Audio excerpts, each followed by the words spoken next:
Well, hello everybody. It's been a little while because I kind of stopped and focused a little bit on the Repro Review show and the making of video. Yeah, still, I had fun making those, and hopefully those who did watch it had a good time watching it. So, yeah, it was Earth Day the other day. 2 days ago? 2 days ago. Man, probably the best Earth Day Earth has had in a long time. You know, I've been reflecting a little bit about this whole COVID situation, how it highlights the sheer impact humanity has had on this planet, and how the planet actually has an amazing ability to repair itself with just a little bit of time of us, like, you know, once we stop kicking it while it's down, it actually can stand up all right back again. So I think that it's really something that we should all reflect on during this time, because the sacrifices that we've made as a society, not only for the general public health, but also for the environment, it's been substantial. And I think this is something that we should continue to think about going forward. I know not everybody wants a little environmentalist spiel, but just hear me out for a second. I think employers should start to consider having more people work from home. It's proven that it can work.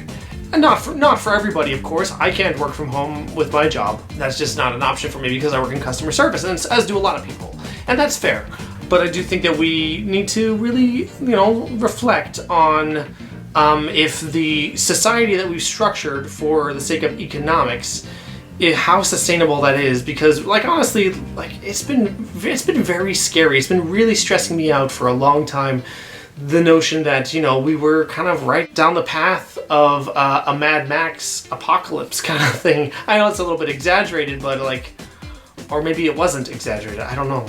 The fact that rush hour is such a terrible time. Cars packed in together, spewing out gas with very little motion. What's worse than that? I think we could reconsider things of regular business hours and who works from home and who has to go in, and just things like that.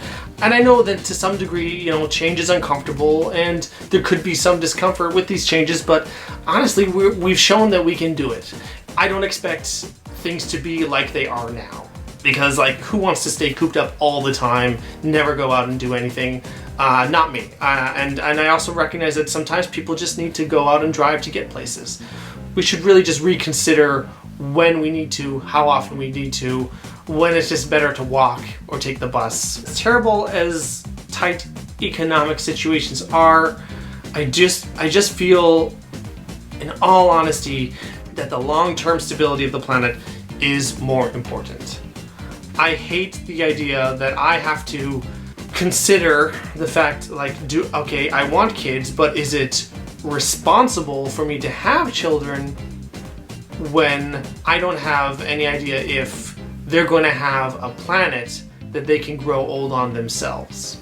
Is that the responsible thing to do? That's something that I have had to consider, and now thanks to the COVID thing, I feel like some time was bought for us. But that doesn't mean that we should just go back to trashing the planet. Michael Moore has just released a documentary. I think it's called Planet of the Humans.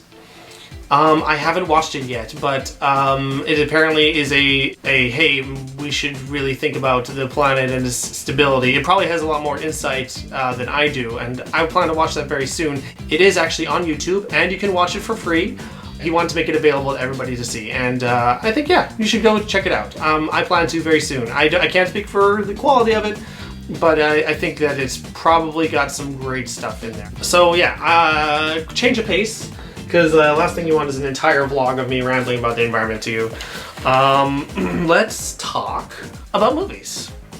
I've watched a lot of movies in the last little while, and I've only talked about a handful of them on the vlog. So I made a list of all the movies that I've seen really recently. Some I've seen before, some I have not. Because I didn't want this to take forever, I just put together a sentence or two as a review talking about the movies that I've seen. So, movie review lightning round. Green Lantern. Formulaic and sometimes ugly, but not the train wreck some suggest that it is.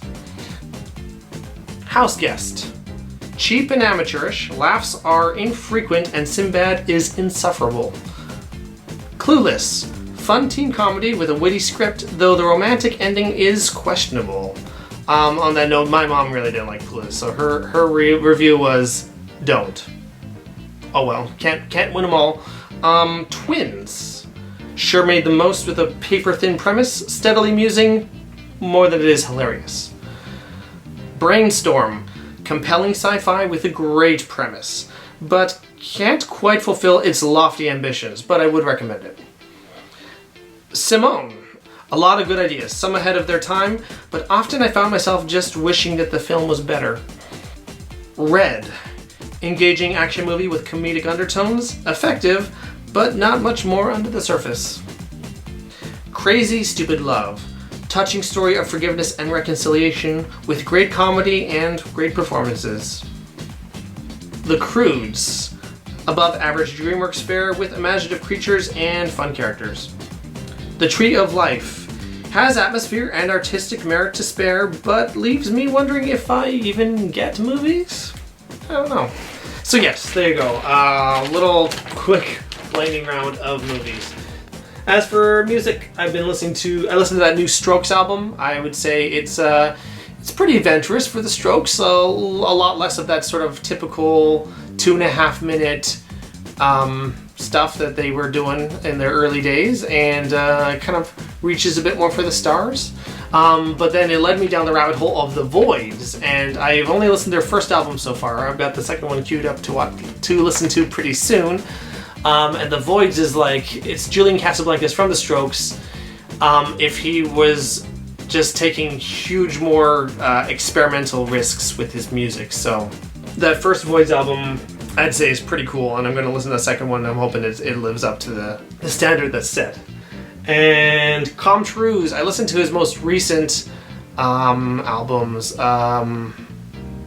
that I am drawing a blank on what they're called right now, but that's one cover art, that's the other cover art. They're both on Spotify, and they're great. I just love Comtrues, I just love his sound.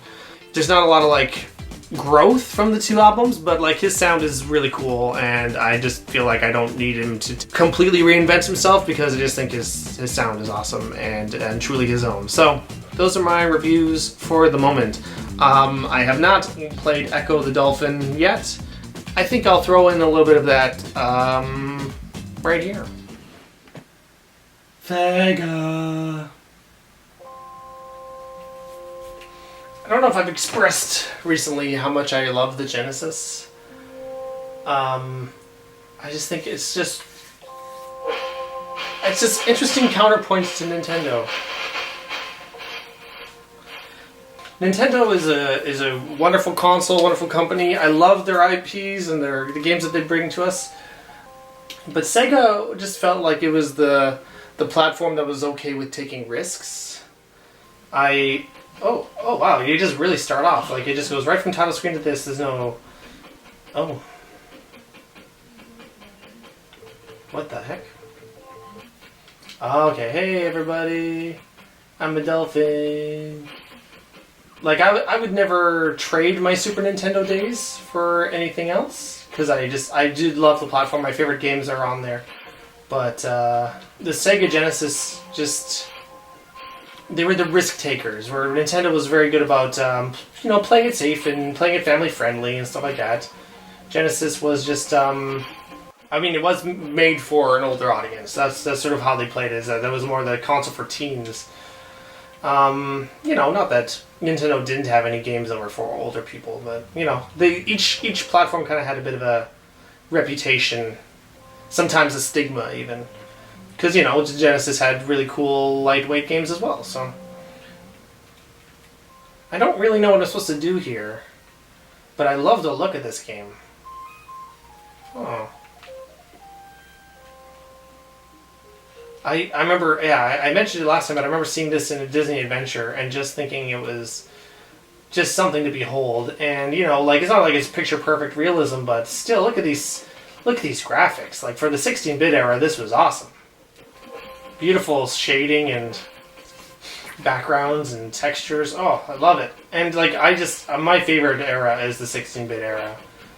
There's just a magic about this era of video games. The 90s was just the time to be a video gamer, because the growth from the very beginning of the 90s to the end of the 90s was just astronomical. I don't know what the heck I'm supposed to do in this game. I'm just swimming around. Ooh. I'm starting to figure something out. So maybe those rocks can be...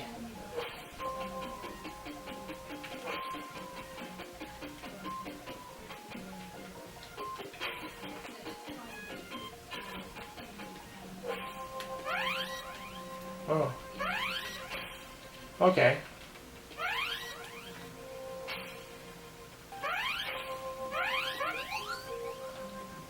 The marks on your head looks like stars on the sky.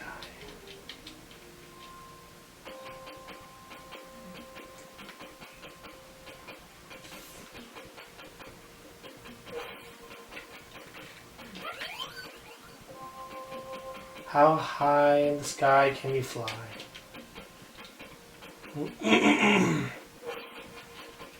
So something to do with the sky.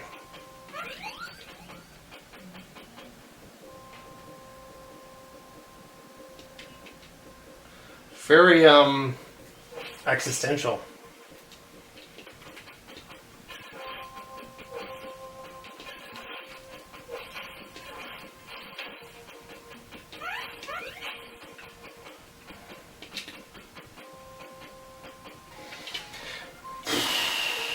Okay, I spent 8 minutes doing pretty much nothing. So that I don't know if this is going to get any more interesting, everybody.